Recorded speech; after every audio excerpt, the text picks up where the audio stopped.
Kondosan. The sun rose and shone on the farm. Dreamer had just left the house and was about to remember what day it was. What a beautiful morning! It's sunny with a few puffy clouds. The flowers are in full bloom. The trees are green. Wait a minute. The sun, the flowers, the trees. Is it spring already? Easter!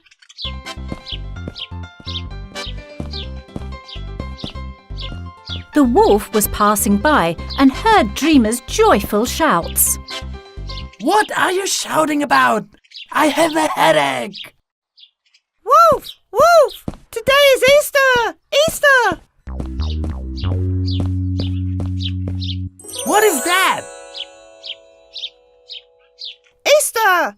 On the day of rebirth, even nature awakens. Everything is reborn. Easter! Okay, but don't shout. I can't stand it. Oh, Wolf! I just noticed. What happened to your hands? A little accident. I touched a hot pan. Fortunately, your mother took care of it, and I'll be fine. Get well soon. Then you won't come along to collect eggs, right? Eggs? Where? Are the chickens giving eggs? Not the chickens, the bunny, Easter bunny. Did you hit your head somewhere? Rabbits don't lay eggs. They don't have eggs. Come with me. You'll see. What are those ears? So that if the rabbit sees me, he won't be scared and run away. Holding baskets, Dreamer and Wolf went deep into the forest and looked for eggs between the bushes, under rocks, in holes, caves. They looked everywhere.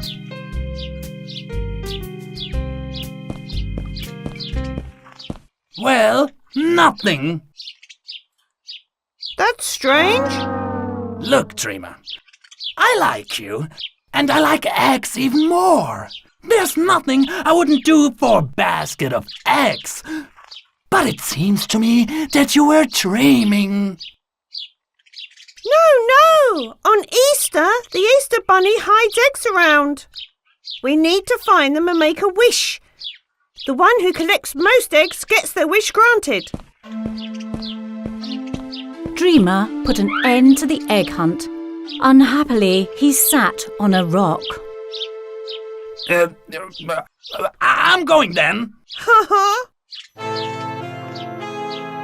I'm going. ha. Look, going. Uh-huh. Oh, okay. I can't leave you like this. What can I do to make you happy? Look, I have one egg at home. We can share it if you want. It's not just me, Wolf. All kids on the farm go out to collect eggs. I can't divide an egg in 50, silly. Uh-huh. Wolf got upset seeing Dreamer being upset, so he sat on the rock and began to complain. It was a beautiful dream, even if it was just a dream looking for eggs in the forest. It wasn't just a dream, Wolf. It's not real either. But we can make it real. How? Hooray! Come with me. They headed towards the farm, and the first stop was the hen house.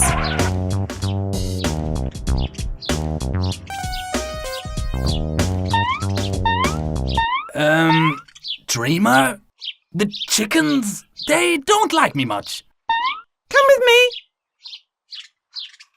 Really? They don't like me. Okay then, wait for me.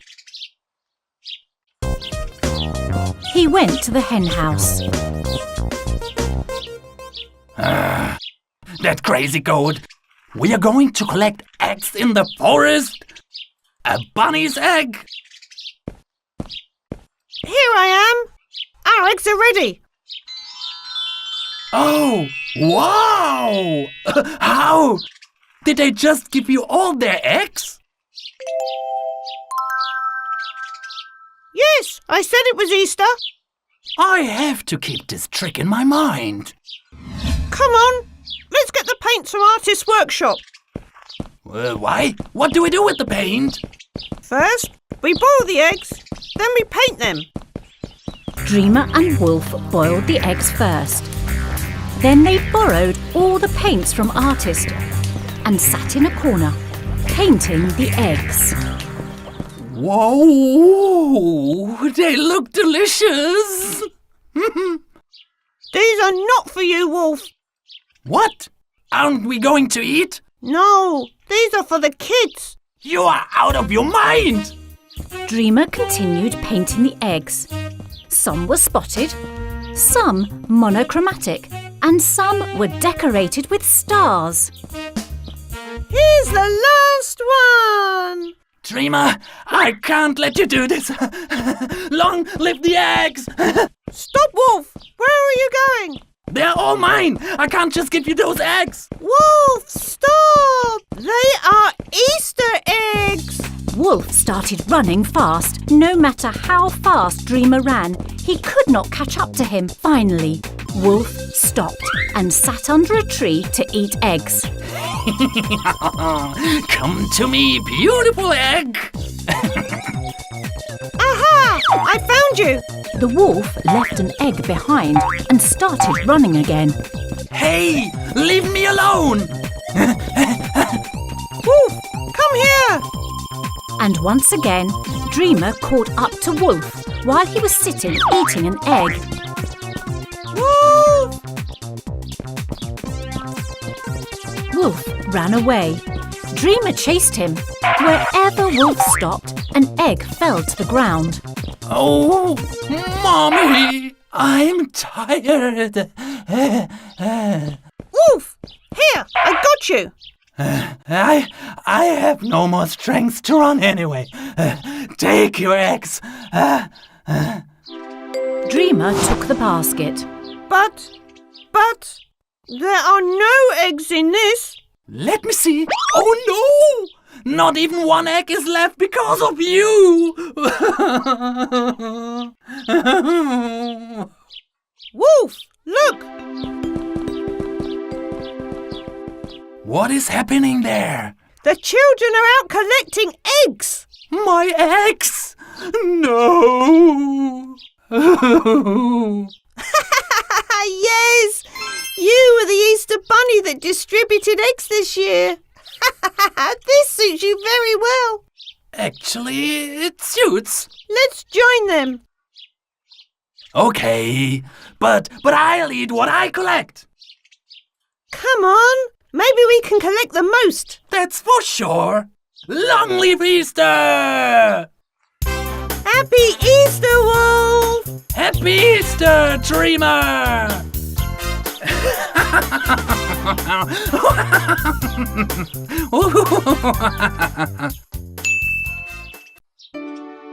Once upon a time, long ago, there lived a lumberjack with his children by the edge of a faraway forest. The son was named Hansel, and the daughter was named Gretel. The lumberjack's wife, the children's mother, had died, so they were going through very hard times. As they were also a very poor family, they survived only on the herbs and fruits that they collected from the forest. The children never complained about the situation and always tried to support their father. One day there was a knock on the door, and a woman holding a huge bottle of milk appeared before them. I've come from the neighbour forest. My house burned down and I have no place to stay. I've also brought a cow with me. If I give you this bottle of milk and the cow, could I stay with you?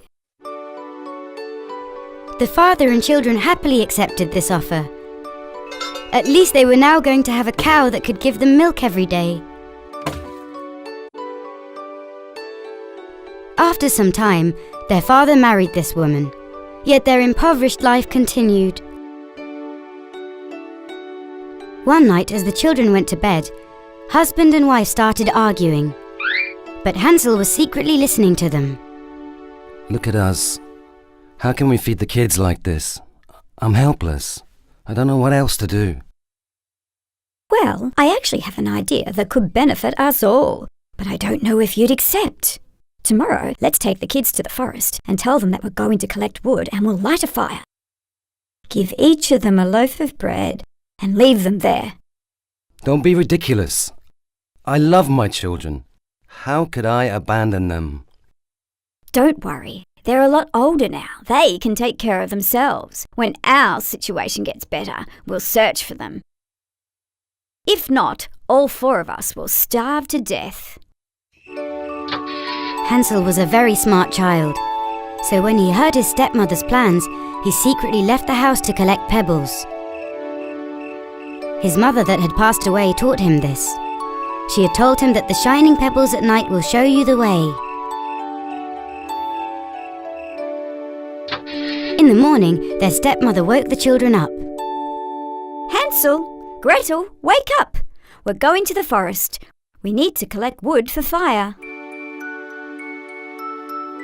The first thing Hansel did when he woke up was to put the pebble stones in his pocket. As they walked to the forest, he secretly dropped the pebble stones to the ground. They headed all the way into the depths of the forest. When they stopped to rest, their stepmother and father lit a fire, put some bread next to them, and started to walk away. Children, you rest a little by the fire. Me and your father will collect some wood and come back. Their father was very sad, but helplessly he followed his wife towards the path home. Realizing that their stepmother and father would not be coming back, the tired children fell asleep by the fire. When they woke up, it was very late and the moon was glowing brightly. I'm so scared, brother. What are we gonna do? I don't think anyone's coming to find us. Don't be scared, Gretel. The pebble stones I left in the moonlight shine brightly. We can follow them and go back home. The children walked all night long and finally they arrived at their father's home. The pebble stones had shown them the way. Their stepmother that opened the door stared in surprise. What were you doing in the forest till this hour? We looked all over for you and couldn't find you. I bet you were being mischievous and hiding somewhere, weren't you? Thus, pretending and fooling the kids. The father happily hugged his children. Thank heavens you've come back. My eyes are swollen from crying all night. But their stepmother wasn't giving up easily. Her only goal was to get rid of the children. She asked them how they had found their way back home, and Gretel told her everything one by one. Now that she knew how they came back home, she locked them in their room that night. That night, Hansel couldn't go out to collect pebble stones. The next day, they went to the forest again. This time, since Hansel didn't have pebble stones, while he was walking, he was dropping the breadcrumbs in his pocket onto the ground. The same thing happened, and the children waited by the fire once again. I'm so scared, Hansel. It's very dark again. Let's go back home. Don't worry. I couldn't collect pebble stones, but this time we'll follow the breadcrumbs that I dropped. But when they set off, there were no breadcrumbs, because the birds had eaten all of them. But where's all the bread? They went in and out everywhere, but they couldn't find the way. No way! What are we gonna do now, Hansel? Think of something, and I'm so cold. Okay, Gretel, don't worry. First, let's find somewhere to warm up. One way or another, we'll find the way back home. Both completely frightened and exhausted, they found a hollow tree and got inside to warm up. They fell asleep hugging one another. In the morning, they kept walking around the forest, not knowing where to go. 2 days passed by. Whichever way the kids went, they just couldn't find the way. Later, they saw a bird on a tree branch. Oh, look! What a beautiful bird! It's as if it wants to say something to us. Do you think it'll show us the right way? Let's follow it. It was a big, magnificent blue bird. The children, forgetting how tired they were, started following the bird. They saw that the bird had landed on the windowsill of a house. Wow! What a beautiful house! It's as if the bird is calling us to come. Come on! What are we waiting for? Let's go! We might find something to eat! When they approached the house, they were completely baffled. It was a beautiful house made entirely of chocolate, cake and candy. The windows were made out of cream and the roof was covered in colourful candies. They started biting away at the house and tearing pieces off. I'm going to tear off a little from the window side, Gretel. Delicious! I'm curious about the candies hanging from the roof. You should taste the doorbell, too. This way, they filled their bellies with cake, sweets, cream and chocolate. Hey! Anyone there? Yoo-hoo! We're here! Helplessly, they decided to sit and wait by the door. A little while later, a sweet-faced, lovely woman holding a bag walked into the garden. Oh, it seems I have guests. Welcome. My bluebird gave me the news a few minutes ago, so I came as fast as I could. We're sorry. We've eaten a few things from your house without permission, but me and my sister have been really hungry for 2 days. It's okay. My house is very special. The parts you have eaten grow back right away.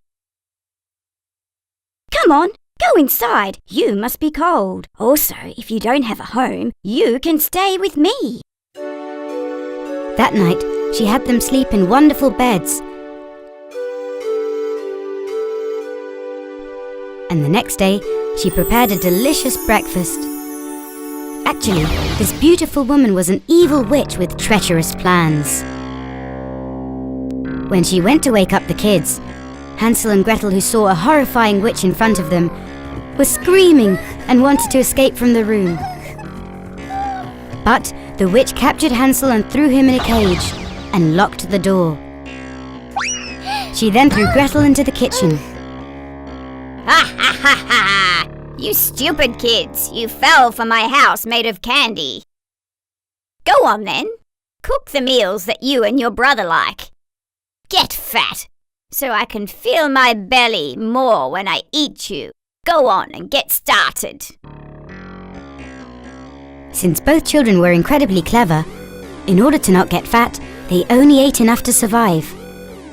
Gretel threw away the food on her plate when the witch was not looking, and Hansel hid the food in his jacket and trouser pockets. Gretel, come here. Let's see if you've gotten any fatter. The witch first picked up Gretel to check her weight. You're such a skinny girl. You think that by staying like this you'll manage to free yourself from me? The witch pulled Hansel from his jacket. As she was checking him from outside the bars, the food in his jacket and trousers fell out. The witch immediately realized what was going on. You thought you could trick me, huh? I changed my mind. I'm not going to wait until you get fat. I'm going to cook you both in the oven today. Let this be your punishment. Ha ha ha ha! She was so furious that she kept banging herself into things while she was strangling around the house.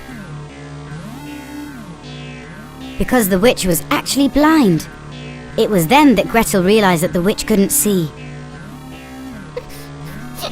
She was by the stove both crying and also planning on how they can escape. Gretel, come here, quick! Take a look at the big oven in the kitchen. Tell me, is there enough wood inside? The fire was burning hot, but Gretel tricked the witch. The fire's about to go out, my lady. Then throw in more wood. Quick! That oven door is stuck. I can't open it. What a useless girl you are. Skinny and useless. Here, it's this simple. The witch then opened the oven door. The heat of the burning wood hit her face. What's going on? You said there was no fire. The witch stretched her hand out towards the oven to understand what was happening. Taking this opportunity, Gretel pushed the witch into the oven with all her might. When the old witch fell into the oven, she closed and locked the door. The witch's screams could be heard from all around.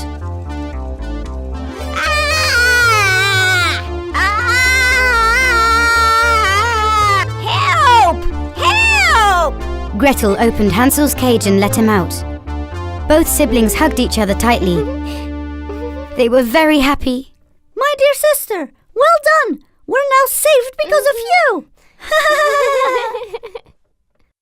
Gretel, come on. Let's see if we can find something to use at home before we get out of here. They wandered around the house together. There was a door to a room that the witch never allowed to be opened. When they opened it, they saw a chest full of jewels. Let's fill our pockets right away. We'll have jewels instead of food this time. They quickly got away from the house and entered the forest. It was as if all the paths were familiar. Finally, they saw their house from afar. Father!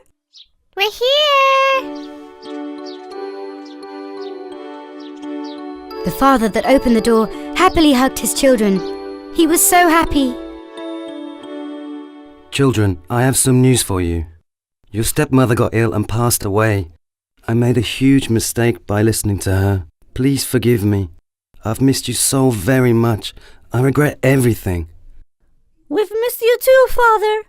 We missed our home and beds too. Now we can forget about everything and be together.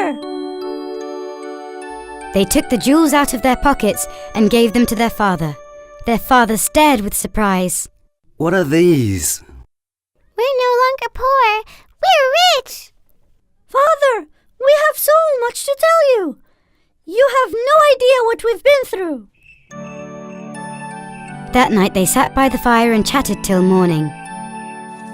The bad days were left behind, so they all lived a happy and peaceful life. Once upon a time, in a faraway land, lived a miller who had 3 boys. Before the miller passed away, he divided his possessions among the boys. The older son inherited the mill, the middle son the donkey, and the youngest inherited his cat. Oh! The small son was very upset at this. The cat is no use to me. What can I do with him? Don't be upset. One day you'll understand why I've done this. He's a very clever cat. Not long after that, the miller passed away, and the 3 brothers received their father's inheritance. The younger son didn't even look at his cat. The cat got very upset when he saw his new master treated him with disdain. In no time you realize that you received the best inheritance. I will prove it to you. Give me an empty sack, a hat, and a pair of boots. The youngest brother was very surprised when he heard the cat talk. Since he was incredibly curious, he honored the cat's odd request. The cat set to work right away. He put the hat on his head and wore the boots. He stood in front of the mirror and admired himself. How wonderful this hat and these boots are. They go well with my long yellow fur and my amazing green eyes. I look just like royalty. He set to work immediately. He packed fresh lettuce and carrots in a sack and headed to the forest. When he got there, he opened the sack and hid behind a tree. After a short time, a hungry rabbit that was hopping by sniffed the food and went inside the sack. The cat immediately grabbed the sack and held it shut as he ran straight to the palace. There were guards at the entrance of the palace. They took him before the king. Puss in Boots bowed his head before the king. He then took the rabbit out of the sack. Your Majesty, I brought you a gift from Lord Carabas, with my respects. Oh, a rabbit. Thank you very much. You can let your master know that I accept his gift.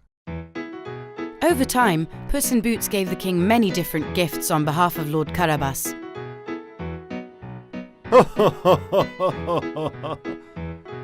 The king was intrigued and requested to meet this lord, who had offered him so many gifts. One day, the king, queen and their princess daughter, accompanied by Puss in Boots, set out on the road towards the lord's castle. Taking advantage of this opportunity, Puss in Boots ran ahead of them and went to his master to give him some instructions. Our king is definitely going to pass by the river. Go to the river and pretend that you're drowning. Shout for help as we pass by. I'm gonna hide your clothes too.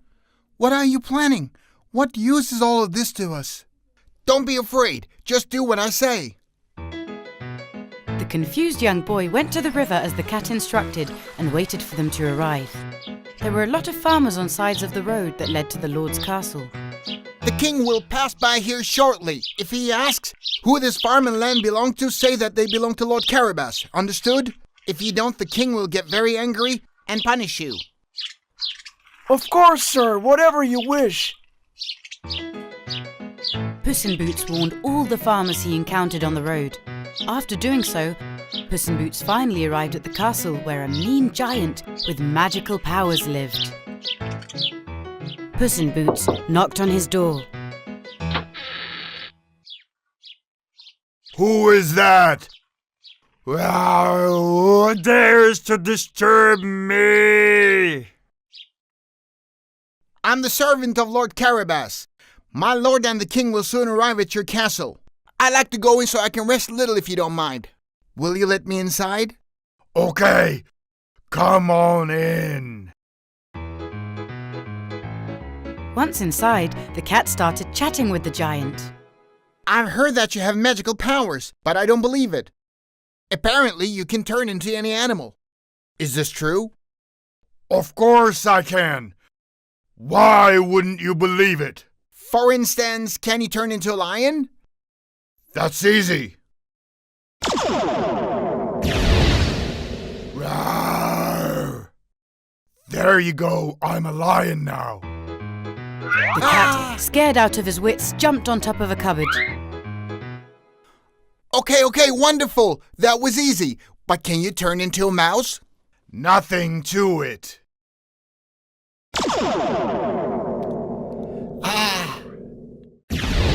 What? The giant turned into a tiny mouse. Puss in Boots caught him immediately and placed him in a small box. He returned to the forest to set the mouse free and headed towards the king. Welcome, Puss in Boots. Perfect timing. Let's head off. Just as the king's horse-drawn carriage passed the river, they heard someone shouting. Help! Help! Help me! Soldiers, go help him! Someone's drowning in the river. The soldiers ran towards the young boy and fished him out of the water. The boy explained some thieves had stolen his clothes. The soldiers then got some fine clothes from the carriage and dressed him up. Your Majesty, may I present my master, Lord Carabas? I owe you my life, Your Majesty. Though the smallest brother didn't understand what was going on, he went along with Puss in Boots. Here's my beautiful wife, the Queen, and my beloved daughter, the Princess. Enchanted to meet you, Your Majesty. Come now, let's go to the castle. The youngest brother and the princess fell in love at first sight. The princess was a beautiful girl, and the youngest brother, who was pretending to be Lord Carabas, was very handsome. As they continued on the road, the king asked the farmers he came across, Oh, whose land is this? Lord Carabas, my king! Lord Carabas, my king!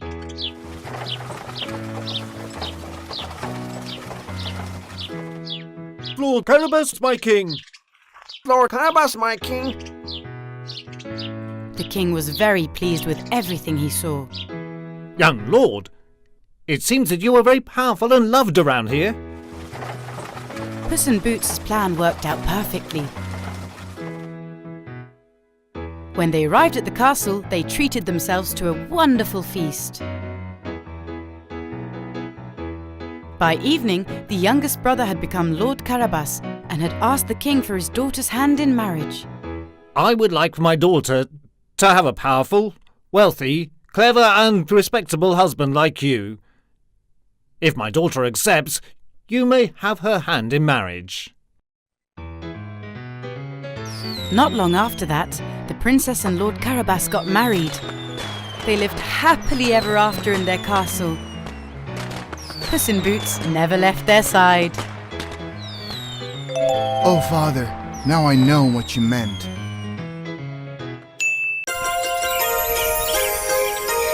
Kondosan